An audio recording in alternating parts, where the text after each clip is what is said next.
Queridos hermanos y hermanas en Cristo, abrazo a todos y un cordial saludo en Cristo Jesús y la Inmaculada Virgen María, nuestra Madre, que siempre nos acompaña a lo largo del camino de nuestra vida, que a la vez es también el camino de nuestra fe. Nos acompaña tanto en los momentos de felicidad, como también, o tal vez tendríamos que decir, sobre todo, cuando uno tiene que pasar por un momento de prueba para demostrar esta confianza en Dios, para mostrar la esperanza que no delude, la fe inquebrantable y el amor desinteresado. Todo eso, queridos, aprendemos en la oración, tanto personal, que es muy importante, como también en la oración comunitaria.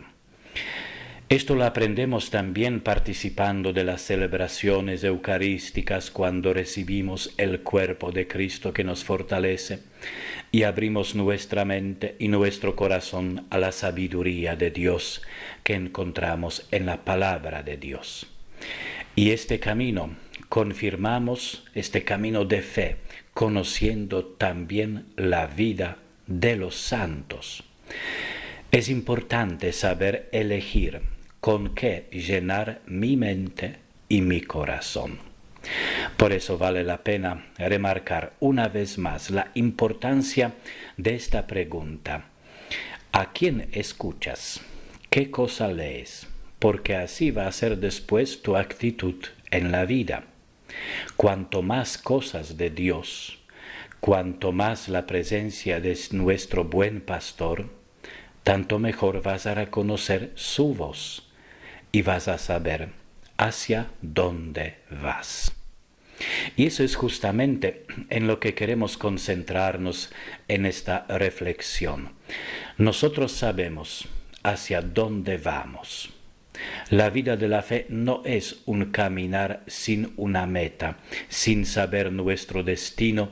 Y eso es muy importante, porque si alguna vez hicieron un paseo o una peregrinación un poco exigente, por más que durante el camino experimenten el desánimo, que les falten a veces las fuerzas, pero sabiendo que este peregrinar tiene un destino y sabiendo que estamos en buen camino, eso hace que uno saca las fuerzas hasta de donde no las tiene.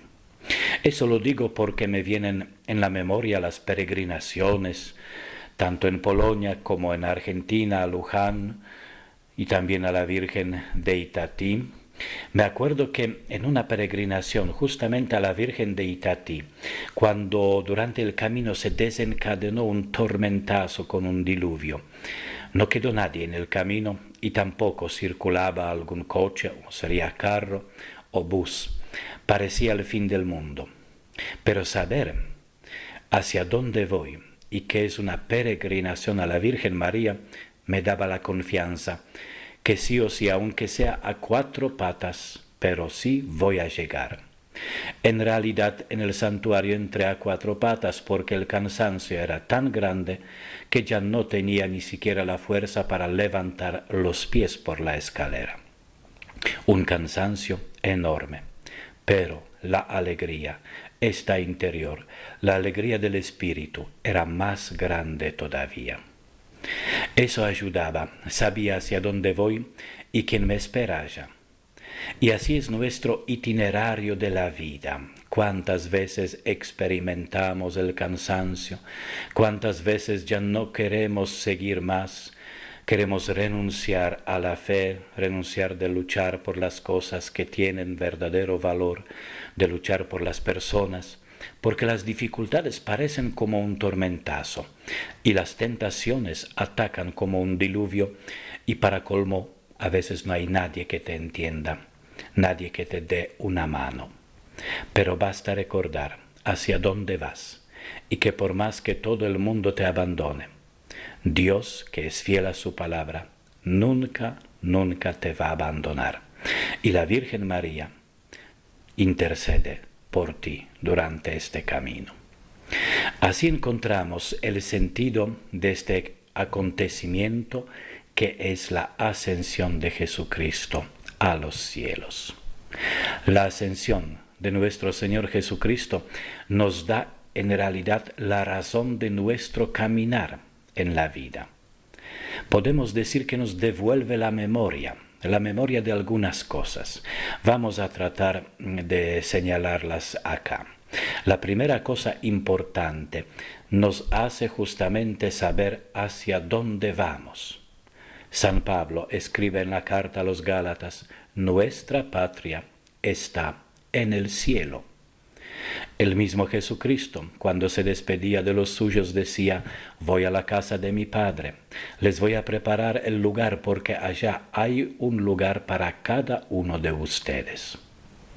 Y el mismo apóstol de las naciones confirma: ni los ojos vieron, ni el oído escuchó, ni la mente humana es capaz de imaginarse aquello que Dios había preparado para los que lo aman.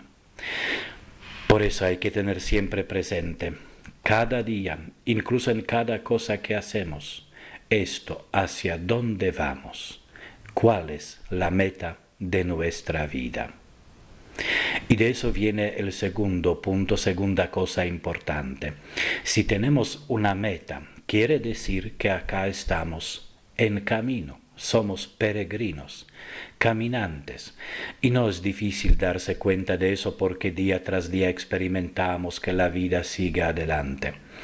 Eso nos confirma también San Pablo en la segunda carta a los Corintios: cambian las generaciones, sí. Hay los que nos precedieron y hay aquellos que van detrás de nosotros. Y acá viene el tercer punto: en este caminar, en este peregrinar, no estamos solos. Dios siempre nos acompaña. La cosa es de dejarnos acompañar, que no nos hagamos los autosuficientes, porque sí, necesitamos de Dios y Él está siempre a nuestro lado. Así también la Virgen María y los santos. Mirándolos a ellos, nos acordamos que ellos también hicieron ya este camino. Por eso es posible vivir el Evangelio. Hay que perseverar. Y acá viene el cuarto punto, porque en este caminar, en este peregrinar, no vamos a las ciegas. Jesucristo, nuestro buen pastor, siempre está presente y nos indica el camino. El Evangelio, los mandamientos, las virtudes, las beatitudines, como por ejemplo la humildad, la sabiduría, la castidad, la razón, la prudencia, todo nuestro caminar por la vida está bien indicado. Es verdad que son cosas exigentes, pero indican el buen camino, el camino justo. Y acá viene el quinto punto. Jesucristo se nos da a nosotros en la Eucaristía, nos habla en su palabra, nos ofrece su misericordia en el sacramento de reconciliación, en la oración, que sobre todo es este íntimo encuentro con el Señor, este encuentro personal con Dios. Así, queridos, tenemos todo lo que necesitamos en este nuestro peregrinar. Y acá viene el sexto punto, que creo es muy interesante y del que no hay que olvidarse. En nuestro caminar y peregrinar dejamos las huellas. Es nuestro testimonio, y acá hay que subrayar: somos testigos de Jesucristo y no de nuestros pareceres, o ni siquiera de nuestras perfecciones o imperfecciones, pecados o logros. Si lo entendemos bien, los que siguen detrás de nosotros van a saber por dónde ir, así como nosotros sabíamos por dónde ir, porque había detrás de nosotros, o antes de nosotros, había gente que dejó sus huellas. Y ahora viene el séptimo punto. En este caminar hacia la patria del cielo nos acompañan siempre nuestros hermanos y hermanas en la fe. Algunos tenemos que soportar, es verdad, y otras veces los otros tienen que soportarnos a nosotros, porque así como nosotros necesitamos apoyo de los demás, los otros lo necesitan también de nosotros. Como decía San Pablo en la carta a los Gálatas, lleven las cargas los unos de los otros. Eso es importante para no olvidarse, a no ser que nos acordamos de los otros cuando necesitamos apoyo y cuando los otros necesitan nuestra ayuda, a veces sucede que les damos la espalda. Y ahora vayamos un poquito a las lecturas. De la primera lectura de los Hechos de los Apóstoles vale la pena destacar algunos momentos. El primer momento es cuando Jesús está por subir al cielo y les hace última recomendación a sus discípulos. Esta recomendación nos puede parecer un poco rara. Leemos, les recomendó que no se alejaran de Jerusalén. Lo mismo confirma después el Evangelio. Queridos, cada cosa tiene su tiempo. Los discípulos primero tenían que recibir el Espíritu Santo y después realizar la misión, nunca al revés. Saber esperar, esperar en Dios, no es esperar sin hacer nada, pero tampoco hacer por su propia cuenta, prepararse para cumplir la voluntad de Dios. Eso es importante para no confundir el celo apostólico con la simple diarrea que a veces sucede.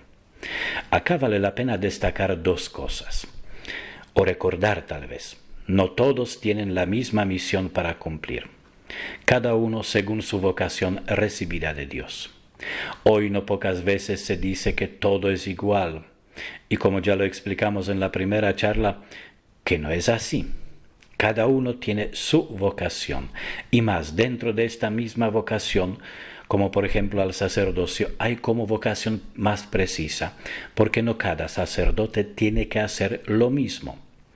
Por eso el discernimiento es tan necesario, porque a veces se toman las cosas como en el hipermercado, todo en el mismo paquete. Dios no hace cosas en serie, según lo que a veces nosotros pensamos, porque cada uno es original y cada uno recibe un dono particular. La misma cosa se refiere a todos, no solamente a los sacerdotes. Por eso cuando uno se casa y le preguntan ¿por qué te casas con esta mujer o con este hombre? Por lo general la respuesta es porque justo esta persona tiene algo especial. También cada matrimonio es irrepetible y cada familia. Por eso, queridos, sin Dios no hagamos nada. Preguntemos siempre qué, cómo y dónde y con quién. Preparémonos y esperemos el mandato de Dios. Acá podemos a veces encontrar dos tipos de actitudes. Una son los quejones, los que siempre se quejan, se lamentan de algo. En la comunidad no pasa nada, no hay actividades y ellos mismos no son capaces de ponerse al servicio para decir simplemente ayudo en algo. No mueven ni siquiera un dedo. Por otro lado, hay actitudes de los que saben mover justamente solo el dedo. Que éste haga eso, que el otro haga aquello. Y el único que se cansa es su dedo. Estas actitudes no son para seguir. Y ahora el segundo momento que vale la pena subrayar. Leemos en la lectura, y esperaran la promesa del Padre. La promesa les dijo que yo les he anunciado, porque Juan bautizó con agua, pero ustedes serán bautizados en el Espíritu Santo dentro de pocos días. Acá justamente es la promesa de Jesucristo, que nuestro Padre Dios nos va a capacitar con la propia fuerza, con su propia fuerza. No nos olvidemos jamás, no con nuestras fuerzas damos este testimonio de la presencia de Jesucristo, sino con la fuerza del Espíritu Santo, que fue prometido por Jesucristo, que es la promesa de Dios Padre, que nos fue enviado. Esto nos enseña la humildad, esto esperar en Dios. Primero espero en Dios, de Él recibo las fuerzas, y con esta fuerza doy testimonio de Cristo. Así es la promesa. No son mis capacidades humanas o mis talentos, mis esfuerzos que deciden. Eso es importante porque a veces en el servicio a una comunidad nos cansamos al no ver efectos inmediatos. Nos parece que enseguida tendría que cambiar algo. Recuerden que los mejores frutos vienen con el tiempo y no siempre nosotros tenemos que verlos. Confiamos que nosotros, poniéndonos al servicio de una comunidad, ayudamos para que estos frutos sean abundantes, porque los frutos, como sabemos, es la obra del Espíritu Santo. Y todavía el tercer momento. Este momento nos puede sorprender. Es la pregunta de los que estaban reunidos. Señor, ¿es ahora cuando vas a restaurar el reino de Israel? Miren, años enteros que estaban con Jesús, escuchaban sus enseñanzas, veían sus obras y todavía no distinguen que no se trata del reino terrestre, sino del reino de Dios. El reino de Dios establecido con la autoridad de nuestro querido Dios Padre. No es nuestra autoridad humana, no son nuestras posibilidades, capacidades, pero justo es Dios mismo que nos hace capaces y hace posible que el reino de Dios se extienda por toda la tierra, ya acá. Pero el reino de Dios plenamente lo vamos a vivir en el cielo.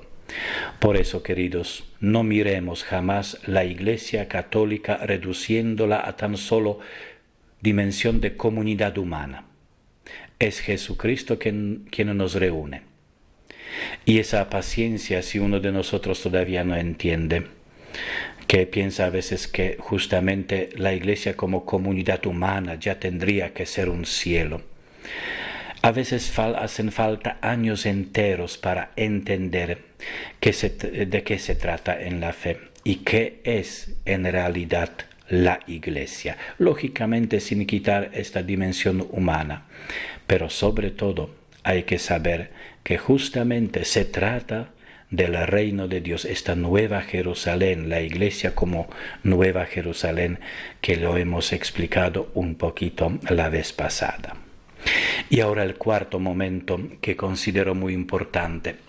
No les corresponde, porque le preguntan a Jesús, no les corresponde a ustedes conocer el tiempo y el momento que el Padre ha establecido con su propia autoridad, pero recibirán la fuerza del Espíritu Santo, que descenderá sobre ustedes y serán mis testigos en Jerusalén, en toda Judea y Samaria, y hasta los confines de la tierra. Qué difícil es aceptar, queridos, que no sabemos todo y que no necesitamos saber todo. Por eso vale la pena abstenerse a veces de sacar las conclusiones prematuras, de definir a las personas según nuestro escaso saber. No hacernos los inteligentes que saben cómo van a andar todas las cosas. Esta actitud de necesitar a Dios, de permitirle a Dios actuar, ¿cuánto se necesita hoy en día? De lo que sí tenemos que ocuparnos es justamente esta segunda parte, de ser testigos de Cristo por toda la tierra.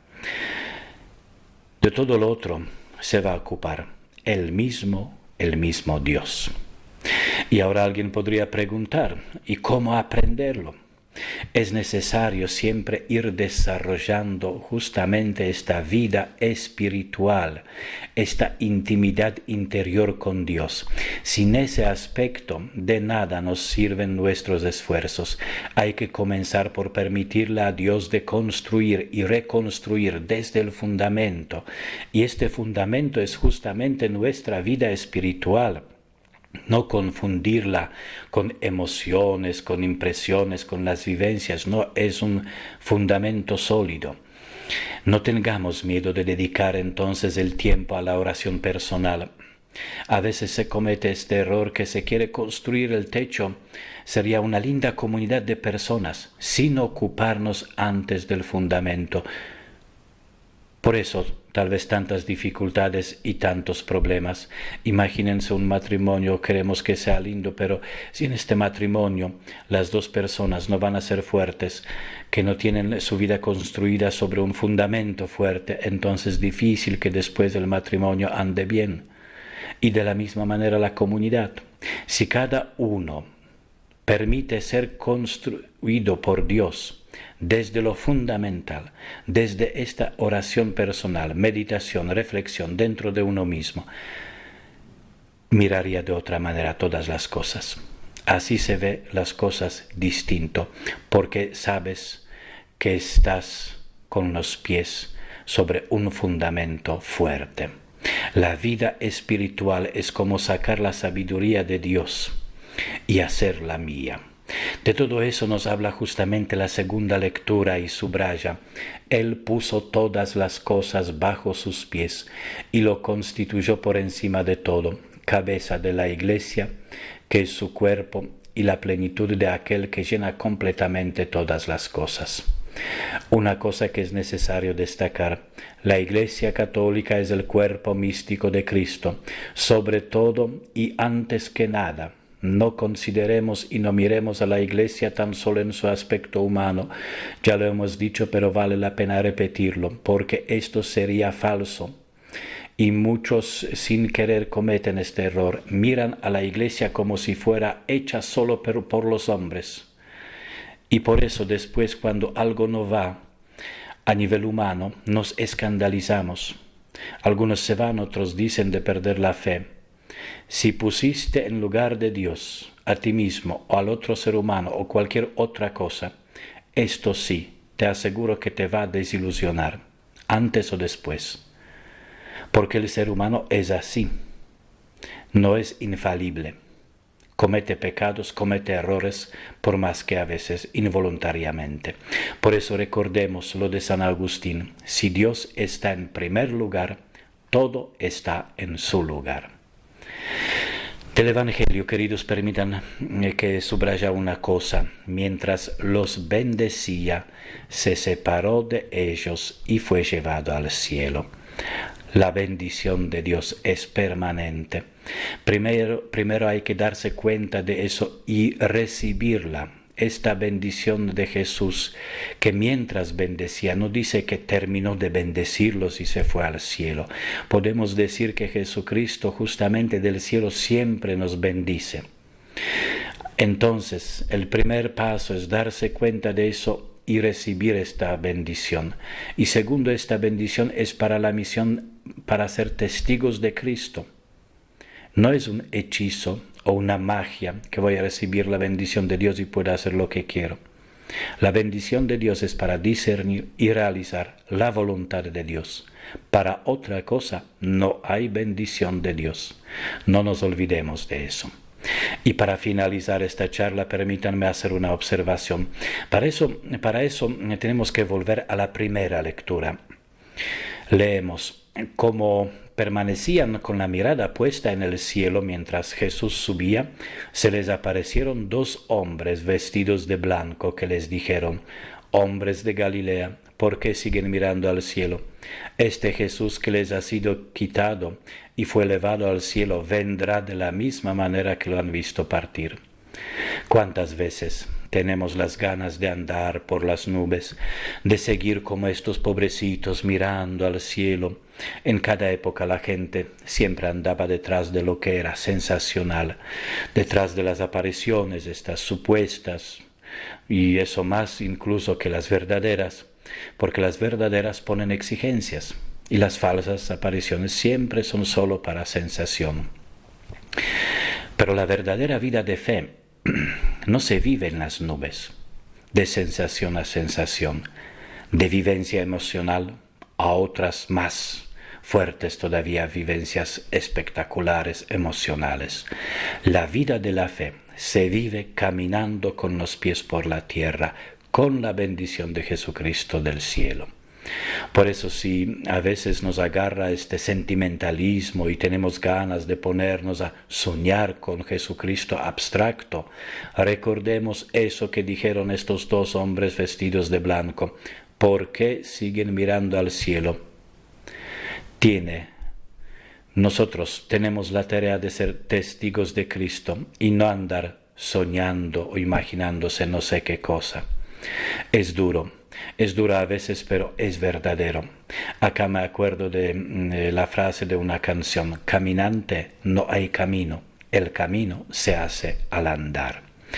Por eso, queridos conscientes de nuestra vocación, fortalecidos con el Espíritu Santo, seguros de la presencia también de la Virgen María, seamos testigos de la esperanza a la que fuimos llamados, la esperanza que tiene un nombre, la esperanza que es Jesucristo.